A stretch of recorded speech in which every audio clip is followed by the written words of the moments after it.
I can still recall the exact moment as if it was frozen in time.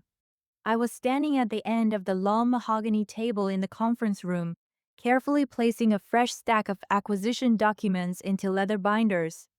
The room had that distinct smell of polished wood, expensive cologne, and power.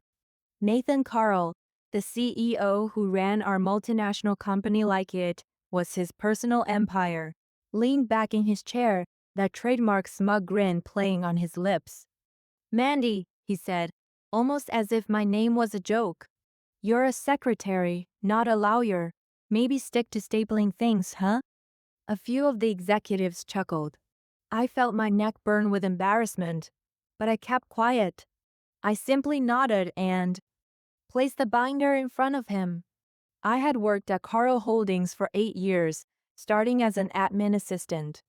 Over time, I had become something else entirely, the unofficial fixer, the quiet one who remembered every clause, every date, every detail hidden deep in the fine print. But none of that mattered to Nathan. To him, I was just another piece of furniture, useful, silent, and invisible. The meeting was about the company's biggest acquisition, yet buying a European logistics company valued at $90 million. Everyone around the table could barely contain their excitement. The deal was set to close in a week, and Nathan would, of course, take all the credit. But when I handed him the contract draft for final review, I couldn't shake the knot in my chest. "There's something here you might want legal to double-check," I said softly, pointing to a section near the back. Nathan barely glanced at it. "Leave it," he said dismissively. "I've got 3 Ivy League lawyers working on this. If they're not worried, I'm not worried, and I don't pay you to think." The room fell silent. Some smirked. Some looked away. I nodded again, saying, "Understood, sir." But inside, something changed. For years, I had tolerated his condescending comments, the subtle digs, the glass ceiling holding me down. I convinced myself it was the price I had to pay to stay in the game. But this moment was different. It wasn't just arrogance, it was negligence. And I wasn't about to let it slide. That night, I stayed late at the office under the guise of preparing meeting notes. The cleaning crew passed by, paying me no attention. After all, Mandy, the secretary, was always there, always invisible. But I wasn't preparing notes. I was reading every clause, every footnote, every cross-reference in that acquisition contract. What I found sent chills down my spine. The dormant license clause was real and legal. It allowed a third party to assume licensing rights for a nominal fee, as long as they submitted a claim before the acquisition closed. The price? Just $1. A clause meant for emergencies, never intended to be triggered. But it had never been removed, and no one else had noticed. I sat there, staring at the legal print until well after midnight. My hands trembled not with fear, but with something much sharper. For the first time, I realized the real power wasn't with the people at the boardroom table. It was with those who understood the fine print. That night, I made a decision that would change everything. But I wasn't reckless, and I wasn't naive. I knew I needed a plan, and most importantly, I needed timing. The clock was ticking on the acquisition, and Nathan Carl had no idea that by the time they tried to close their $90 million deal, I would already be the legal owner of exactly what they were trying to buy. The next morning, the office hummed with its usual rhythm. Coffee brewing, keyboards clacking, casual chatter. I sat at my desk, pretending to go through emails. On the surface, I looked just like they thought I did, the quiet secretary who didn't make waves. But underneath my blazer, carefully folded in my bag, was a signed check for $1 and a printed claim form. I had called in a favor from an old college friend working in corporate compliance. She confirmed that the dormant license clause was binding. Absurd, yes, but binding. It had been carried over from the original acquisition papers from 20 years ago, and according to international trade law, if someone submitted a claim and payment before the merger closed, that person could assume the licensing rights to the company's core logistics software. Without that license, the acquisition would collapse. I wasn't a lawyer, but I didn't need to be. I just needed to follow the rules exactly as they were written. At 12:47 p.m., during lunch break, I walked to a nearby notary office. I signed the form, paid the filing fee, and submitted the claim legally and transparently. I paid the $1 in cash. The notary, a sharp-eyed woman in her 60s, looked at the amount and smirked. "Hope this works out for you," she said. I smiled back. "Me too." By the time I returned to the office, nothing seemed different. Nathan's assistant was chatting with marketing. The CFO was on a call, laughing about golf. Nathan himself was barking orders on the other side of the glass wall. I sat down, typed up a brief summary of my filing, and sent it to my personal email for safekeeping. The clock ticked. Nothing happened. For the next 2 days, I started to wonder if I had imagined it all. Maybe I had misunderstood some legal detail. I had risked my job, my career, maybe even a lawsuit. But on the morning of the third day, something changed. At 9:15 a.m., a lawyer from the acquisition firm stormed into Nathan's office. Their conversation was hushed, but Nathan's voice rose once, a sharp bark before dropping again. By noon, the legal team had huddled in the executive boardroom. At 1:30 p.m., Nathan called an urgent leadership meeting. I wasn't invited, but I didn't need to be. I overheard enough as people whispered in the hallway snippets of conversations that floated my way. Some loophole claim. Who filed it? The license is frozen. The deal can't close without it. I kept my head down, pretending not to listen. That afternoon, Nathan walked past my desk without even glancing at me. The man who had mocked me just 3 days earlier wasn't smiling anymore. That night, I went home with my heart pounding, not from fear, but from something else. A strange mix of disbelief and calm. It was working. But I knew this wasn't over. Nathan Carl didn't give up easily. He would fight. He would bluff. He would crush anything in his way. And now, I had just become a very inconvenient obstacle. The next morning, my phone buzzed before I even stepped foot in the office. Nathan Carell's name flashed on the caller ID. I stared at the screen for a moment, my thumb hovering over the answer button. Then I picked up. "Mandy." Nathan's voice came through, sharp yet wrapped in a thin layer of corporate politeness. "I need you in my office now." A slight smile tugged at my lips, though he couldn't see it. "Of course, sir," I replied calmly. As I walked through the office toward his glass-walled office, I could feel every eye on me. But this time, I didn't feel small. I felt ready. Nathan was about to learn something important. This was one secretary who didn't just follow the rules. I knew how to play the game, and the game had just begun. Nathan's office felt colder than usual, not because of the air conditioning, but because of the look on his face when I walked in. He stood by the window, hands in his pockets, gazing out at the skyline as if surveying a battlefield. I closed the door behind me. "Mandy," he said, finally turning to face me. His tone was calm, almost casual. "Have a seat." I sat down. He didn't. "I've been told," he began slowly, "that a dormant license claim has been filed against the Handover acquisition." I said nothing. His jaw tightened. Imagine my surprise when I learned it was filed by my secretary. I met his gaze and kept my expression neutral. "I followed the process outlined in the original contract," I said quietly. He let out a humorless laugh. "Legal or not, you had no right. You had no authority. You blindsided this company and jeopardized a $90 million acquisition." I kept my hands folded in my lap, trying to keep calm. "Actually, I exercised a public clause that your legal team overlooked. And as of now, I hold the licensing rights required to operate in this market." His eyes narrowed. "What are you playing at?" I blinked slowly, giving him a steady look. "Nothing, sir."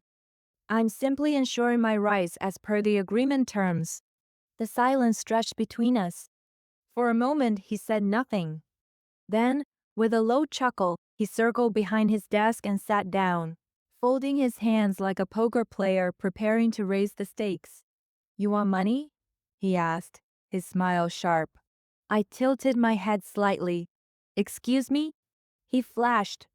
A smile, a little too sharp. Come on, let's not pretend. You saw an opportunity to grab a piece of this deal. Fine, name your price. I'll buy you out of this little stunt. Clean, quiet. I held his gaze. I didn't file the claim. For money. His smile faltered, his eyes narrowing. Then what? I leaned forward slightly. I filed it because you dismissed me like I didn't exist. You chose to ignore my warning. Just like you've ignored every person not sitting at this table. With a title you respect. I'm not here to negotiate, Nathan. I'm here because this isn't your game to win by default anymore. For the first time, his confidence seemed to waver. You realize, he said slowly, that this will not end well for you. I nodded, unfazed. I realize it won't end well for you either. We stared at each other in a silent standoff, the air between us thick with tension. Finally, he leaned back in his chair. You'll regret this, Mandy, he muttered. I gave him a small, polite smile. I'll take my chances. I stood up, walked to the door, and just as I reached for the handle, his voice stopped me. You think you're smarter than me? I turned to face him, meeting his gaze head on. No, Nathan, I think I read the fine print. Then, I left. The hours after our confrontation felt surreal. I returned to my desk, my heart racing, pretending everything was normal. The office was filled with hushed voices and darting glances. Word traveled fast in corporate halls, especially when a secretary walks into the CEO's office and leaves unscathed.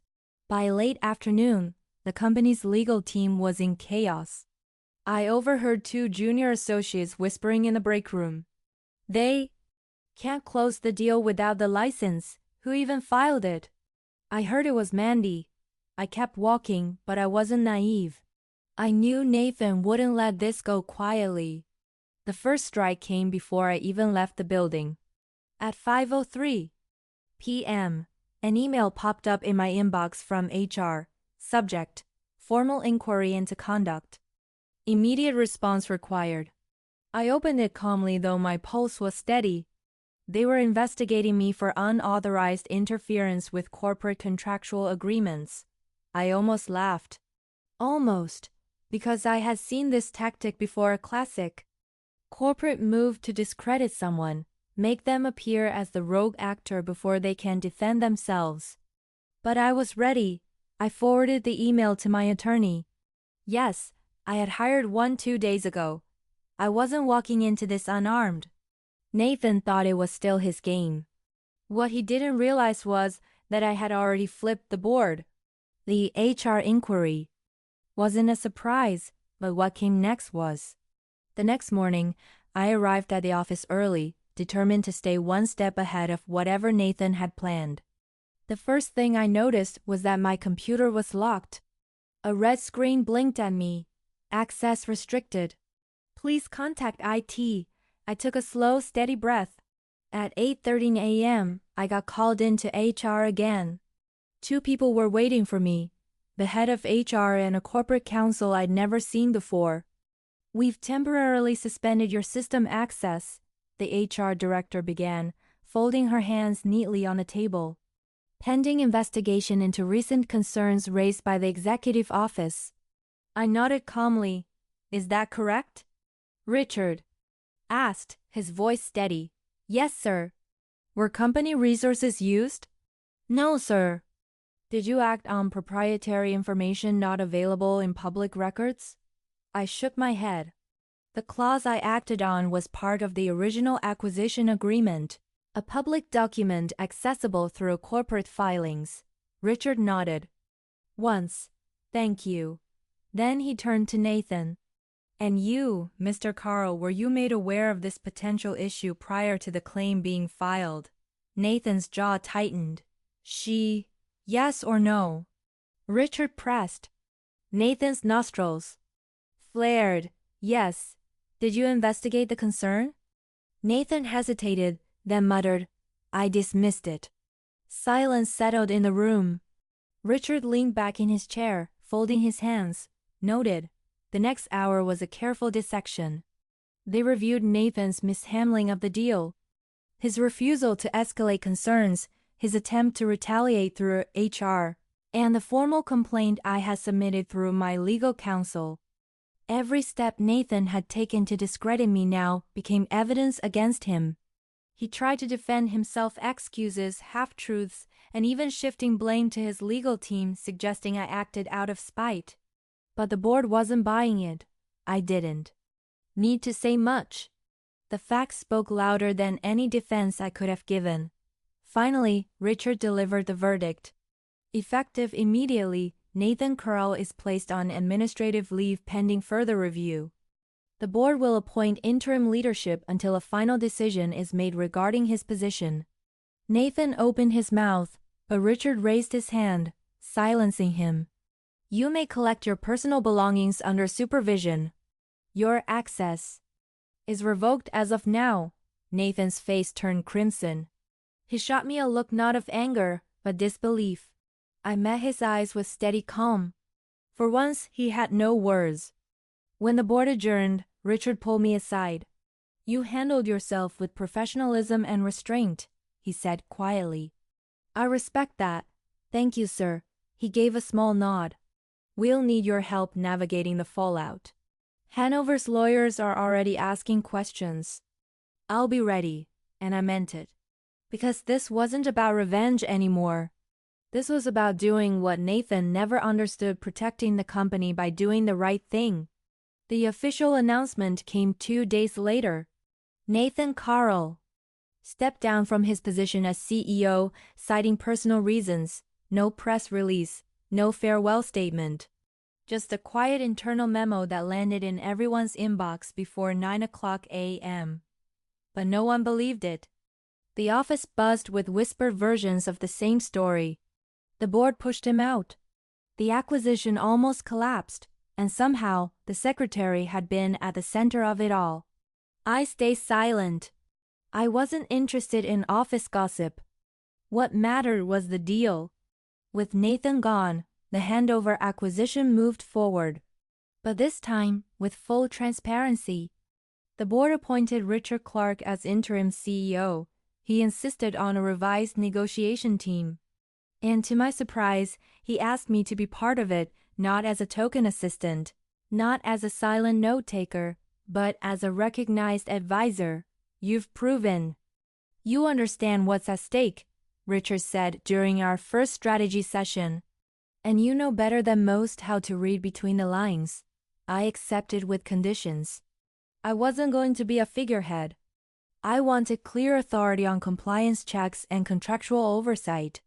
I wanted the autonomy to speak up without having to push through layers of bureaucracy.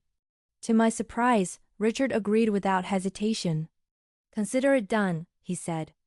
Over the next 2 weeks, I worked side by side with the legal team, reviewing every inch of the acquisition paperwork. Hanover's attorneys were cautious but cooperative, especially after learning what had almost derailed the deal. When we finally closed the acquisition, it was airtight, no loopholes, no oversights, no ego-driven mistakes. The deal made headlines in industry circles, not because of its size, but because of the quiet shift in how it was handled. For once, a corporate giant closed a deal with integrity without burying its mistakes under layers of spin. One evening, after the final documents were signed, I found myself alone in the conference room, staring at the skyline. 8 years. 8 years of being underestimated, dismissed, overlooked. I had started this job thinking hard work alone would earn respect. I learned the hard way that it doesn't. Sometimes you have to take respect. Claim it. Stand firm when others expect you to fold. And most of all, you have to know your worth before anyone else will. Richard joined me a few minutes later, holding 2 cups of coffee. He offered me one. You know, he said, settling into a chair across from me, the board's been talking. I raised an eyebrow. That sounds ominous. He smiled faintly. We want you to stay on not just for compliance work. We're creating a new role, Director of Risk and Contract Strategy. You'll report directly to the executive board. I blinked. That's a real position? He chuckled. It is now. I exhaled slowly. Why me? His smile faded into something more sincere. Because you didn't just protect this company from a financial disaster. You protected it from itself. And you did it without seeking credit, revenge, or personal gain. I studied him for a moment. Thank you, I said quietly. He nodded. You earned it. The next morning, I moved into my new office. It was a modest space, no corner windows, no grand title on the door. And I was fine with that because this wasn't about a nameplate. It was about having a voice and making sure no one else in this company ever had to fight alone just to be heard. As for Nathan, the last I heard, he took a consulting gig on the West Coast with a smaller firm. And fewer headlines. Maybe he'd learned something. Or maybe he hadn't. But that wasn't my concern anymore. Some battles you fight for survival. Some for principle. And some you fight because walking away means accepting the way things are when you know they should be better. I didn't set out to win a war. I just refused to lose quietly.